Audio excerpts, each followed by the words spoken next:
Baby. কিরে তুই আমার সর দিলি কে রে? তুই মায়ের কি দেয়ছস? তোর ঘর কি মা বই নাই? বন্ধু বান্ধব তুই একটু শয়তানি করতেই পারে, এ কারণে তুই আর সর মারবি? মজা তো আমিও করি, কিন্তু এমন ধরনের মজা করেন যেত না যাতে করে মানুষ খারাপ চোখে দেখে। এই যে তুই মিডল ফিঙ্গারটা দেয়া মায়ের খারাপ ইঙ্গিত দিলি, এই মিডল ফিঙ্গারটার নাম কি জানস? জান্নাত। কি কস? এই মিডল ফিঙ্গারের নাম জান্নাত?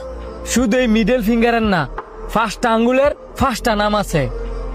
আমির, আমানত, জান্নাত, শাহাদাত, ফরজ। এই ফার্স্টটা আঙ্গুলের নাম অনেক মানুষই জানে না। এই যে এই আঙ্গুলটার কত সুন্দর নাম জান্নাত, আর মানুষ এই আঙ্গুলটা দিয়ে ওই কত খারাপ ইঙ্গিত দেয়। সি